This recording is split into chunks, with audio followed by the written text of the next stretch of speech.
Ceux qui ont des talents de leadership, vous savez bien faire la cuisine, des talents d'observateur ou d'observatrice, divers talents qui font que vous savez que vous arrivez. Vous êtes fort de caractère ou forte, vous arrivez facilement à supporter des épreuves, contrairement à d'autres, vous paniquez moins, etc. Vous avez des dons, des talents, des charismes. Le danger des talents, c'est que souvent, quand on en a en abondance, dans notre cœur, nous jugeons ceux qui n'en ont pas beaucoup, ou ceux qui tombent beaucoup. Nous les jugeons et nous les méprisons. Dans notre cœur, quand on les regarde, c'est avec mépris. Même si verbalement on ne les juge pas, mais intérieurement, on est souvent en train de juger les autres qui ont beaucoup de lacunes. Et c'est là où je touche mon message. C'est pas bon pour nous d'être comme ça. C'est pas bon pour nous d'être comme ça. Ça veut dire que lorsque nous jugeons,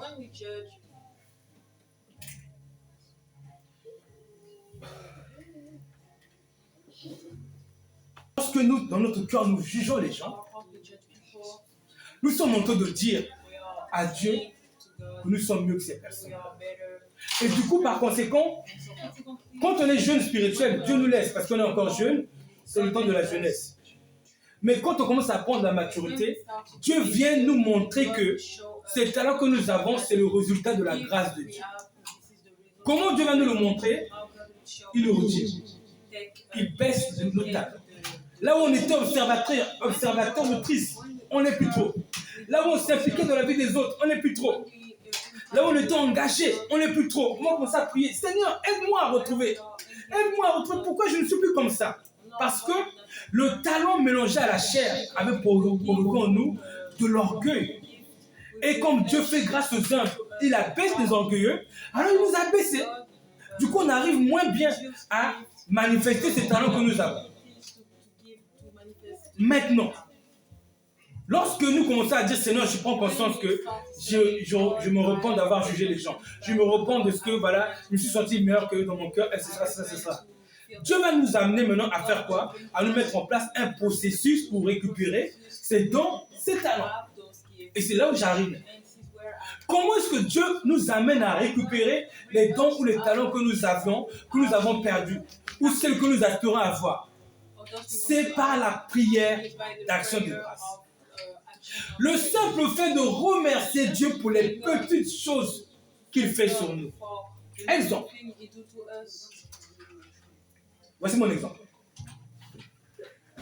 Le couple monsieur ont prévu de recevoir les sœurs à la maison, n'est-ce pas? Madame a prévu de recevoir les sœurs à la maison. Maintenant, le monsieur dit, bon, comme tu reçois tes sœurs, je m'en vais dormir.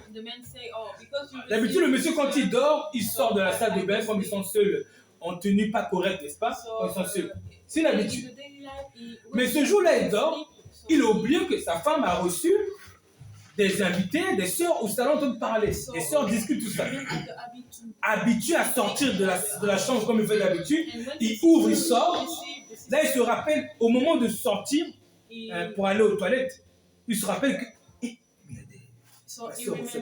ma femme a reçu des gens à une messe. Je m'habille. Il ne les a pas entendus. Il se rappelle. Qui lui a rappelé ça? C'est Dieu. N'est-ce pas? Est-ce qu'on peut se rappeler d'une chose que Dieu ne nous a pas rappelée? Se rappeler d'une chose, c'est l'action de Dieu qui vous donne une information que nous-mêmes, on ne peut pas avoir. Quand Dieu a fait ça, quelle est l'attitude à avoir? Seigneur, merci de m'avoir rappelé. Lorsque tu dis Seigneur, merci, tu dis, ah bon, donc tu as vu que je t'ai fait ça. Okay. Et là, tu fais ton pénal, tu pars au toilette. Est-ce que ça va pas encourager Dieu à venir te dire? Voilà comment Dieu va te faire retrouver les talents que tu as perdus. Par la communion avec Dieu, par des actions de grâce à répétition dans la journée. Il faut avoir l'habitude de souvent remercier Dieu pour les petites choses. L'humilité, c'est quoi? L'humilité, c'est Dieu veut me rappeler qu'au moment où je quitte mon travail, j'ai laissé la chambre froide ouverte, entrouverte un peu. Au bout de 2 heures, la chaleur va rentrer, les ingrédients vont pourrir. Au moment de sortir, Dieu me rappelle. Je dis, ah oui, j'ai oublié de la chambre froide. J'y vais. Il faut que je dise, merci Seigneur. Première chose, Seigneur, merci. Pour l'habitude de toujours remercier Dieu à chaque fois que Dieu t'a rappelé quelque chose. À chaque fois. Récemment, j'ai dû poser une action qui était difficile à poser. Une action chrétienne difficile à poser. Cela nécessitait la grâce de Dieu. Au moment de la poser, Dieu m'a encouragé à la poser. Audiblement, il m'a dit, pose l'action. L'action était difficile à poser. Quand je l'ai posée, j'ai dit merci Seigneur. Parce que tu prends soin de moi. Il faut avoir cette communion avec Dieu. Et il faut prendre conscience des petites choses. Elles ne sont pas petites. Hein. C'est à nous que c'est petit.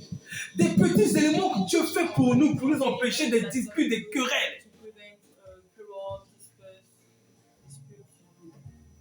Beaucoup de querelles ont été évitées. Parce que Dieu a dit non, ne fais pas comme ça. Fais comme ça, sinon il y aura ceci, cela. Tu dis, ah oui, c'est vrai Seigneur. Merci Seigneur. Merci de prendre soin de moi. C'est ça ce qu'on dit, prier sans cesse là. Remercie Dieu pour les petites choses. Mais c'est quoi l'ingratitude? L'ingratitude, c'est Dieu te fait ci, tu ne dis pas merci. Dieu fait ça, tu ne dis pas merci. Dieu te fait ceci, tu ne dis pas merci. Dieu te reprend sur ça, ça t'a touché, ça t'a arrangé, tu ne dis pas merci. Est-ce que tu dis merci pour les messages que Dieu te donne chaque dimanche? Est-ce qu'on dit merci pour l'église dans laquelle Dieu nous a mis? Si toutefois nous reconnaissons que l'église nous éduque bien, si l'église nous éduque comme il faut, si à travers l'église, nous prenons conscience des ténèbres qui se sont expulsées à travers les messages, est-ce qu'on remercie Dieu pour chacun des messages qui nous ont touchés? Il faut qu'on ait ce cœur humble, c'est l'humilité. Hein? L'humilité, c'est quelqu'un te donne 1 euro, tu dis merci, merci. Mais l'orgueil, c'est quoi? Quelqu'un te donne 10 euros, quoi? C'est tout. C'est ça l'orgueil. Il faut qu'on ait cette humilité. Et l'humilité, là, consiste à souvent rendre gloire à Dieu pour les petites choses. Je prends le verset. On est sur le texte de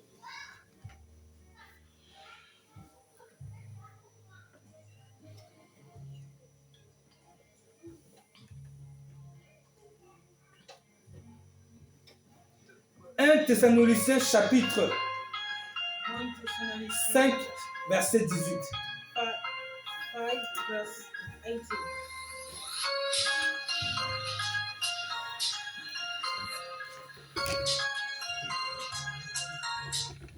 Je m'en sers pour prêcher. Non, mais je m'en sers pour prêcher au téléphone. Si tu le prends du coup. Non, je voulais mettre silencieux. Non, je peux pas. Je voulais couper, mais c'est mon frère. Non, il appuie sur le volume, ça coupe. Donc, je continue. Le texte dit dans 1 Thessaloniciens chapitre 5, verset 18. Rendez grâce en toutes choses. In everything give thanks. En toutes choses. Yes. In everything give thanks. Il faut qu'on rende grâce pour les petites choses que Dieu fait. Deuxième texte.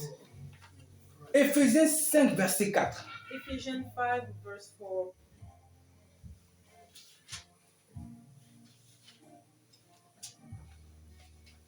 Je lis Éphésiens 5, 4. Verse 4.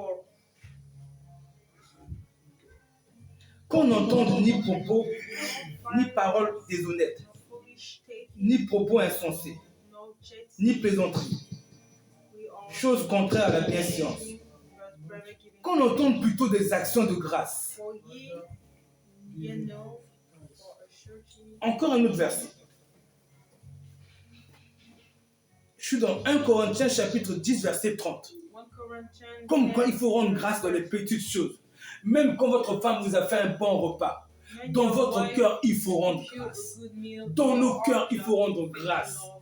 Je me force à rendre grâce à Dieu. Après chaque repas. J'ai bien dit, je me force. Parce que je ne suis pas toujours volontaire. Mais je me force. Parce qu'il faut savoir considérer les bienfaits de Dieu, même si ça nous paraît petit. Ce n'est pas petit, c'est nous qui sommes orgueilleux. Ça nous paraît petit parce qu'on est orgueilleux. Il y a quelqu'un qui cuisine pour toi. Quelqu'un qui se transpire. Tu es au travail, tu rentres. On t'a tout servi. On part en arrière quand tu étais célibataire. comment c'était. in the past when you were C'est pour ça que je me force. single, Le texte dit, single. The text says, 1 Corinthiens 10, 30, si je mange avec action de grâce, pourquoi serais-je encore blâmé? if I partake with thankfulness, why I am evil spoken of. For Quand je mange with en thanks. remerciant Dieu pour le repas, When I eat by thanking God for the ça montre qu'il faut remercier Dieu même dans les repas. Il faut se forcer à le faire. On peut oublier, ça arrive. Mais quand on s'en rappelle, forçons-nous. Je conclue par ce texte-là. Le texte de... Il y a trop de versets. Je vais lire les versets. Écoutez juste mes versets. Le texte dit, car tout ce que... 1 Timothée 4,4. Car tout ce que Dieu a créé est bon, et rien ne doit être rejeté, pour vous qu'on le prenne avec action de grâce.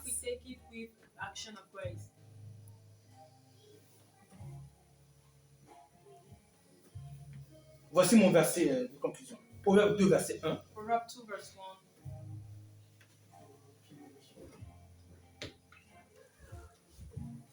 Jusqu'au verset 11 à peu près. C'est marqué To ceci. verse 11.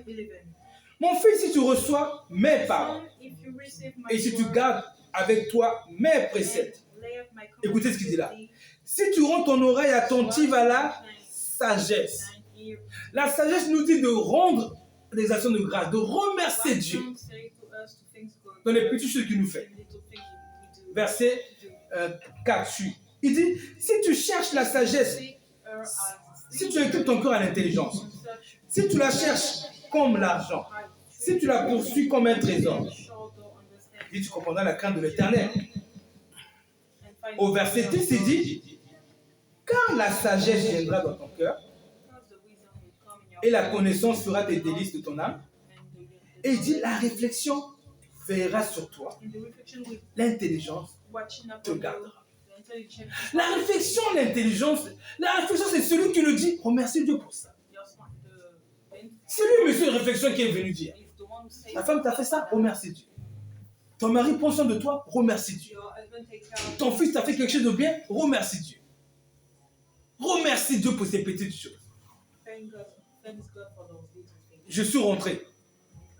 J'étais à la maison, ma fille rentre du travail, de l'école. Elle mange, tellement elle prend le balai, elle balaye tout le salon qui était sale. Il faut remercier Dieu. Il faut remercier Dieu pour ces choses-là. Ta fille a vu tes chaussures que tu laisses traîner là-bas. Elle les a rangées là-bas. Il faut remercier Dieu. Ta femme a vu tes chaussures que tu traînes partout. Elle t'a dit de ne pas les laisser traîner, tu n'écoutes pas. Sans parler, elle les a pris, elle les a rangées. Mais remercie Dieu parce que Dieu lui a accordé la grâce de te le dire. On reste sans te manquer de respect. Remercions Dieu pour ces choses-là. Mais nous, dans notre état d'élévation intérieure du cœur, on méprise ces petites actions que Dieu fait pour nous à travers les gens. La réflexion pour nous garder et nous rappelle ce que Dieu fait pour nous à travers les gens. Et cela fait quoi? Cela a pour conséquence le maintien d'une relation avec Dieu, n'est-ce pas?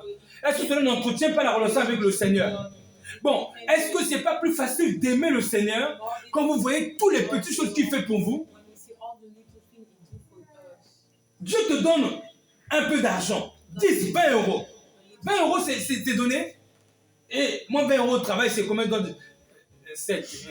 Moi, c'est quasiment 2 heures de travail, 20 euros. Plus même. Beaucoup plus même. Dieu te donne une petite pièce à travers quelqu'un. Remercie Dieu. You understand me, Fidelis today? Dieu vous donne un peu d'argent à travers quelqu'un. Remerciez Dieu. Même si c'est petit, c'est bien. Quelqu'un t'aime à cause de Dieu. Et si on remercie Dieu, ça entretient la relation. Et notre amour pour Dieu ne fera que croître, croître et croître. Mais c'est quoi l'ingratitude que l'on dit le prochain jour? L'ingratitude, c'est bien que Dieu nous fasse beaucoup de bien, même dans notre cœur, on ne remercie même pas Dieu et on ne remercie pas les gens. Chaque midi, je vais manger à table. N'est-ce pas? Qu'est-ce que je dis à Dieu? Seigneur, merci. Car je mange. Parce que tu as disposé quelqu'un pour penser à moi. Je dis, mais tu as disposé quelqu'un pour penser à moi.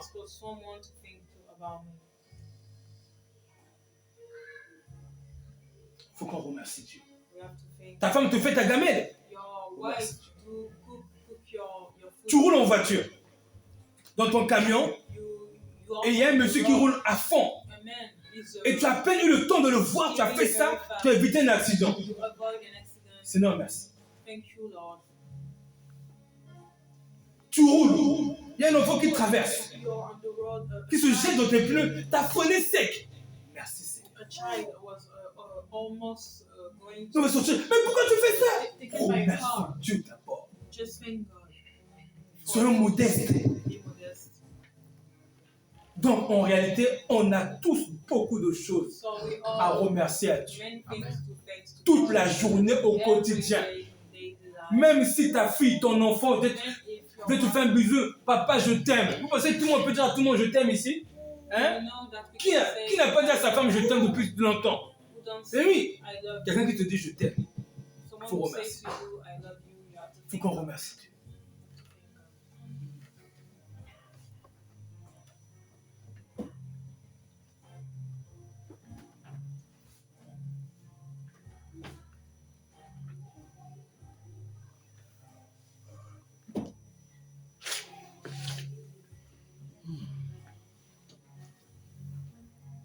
La réflexion est touchée.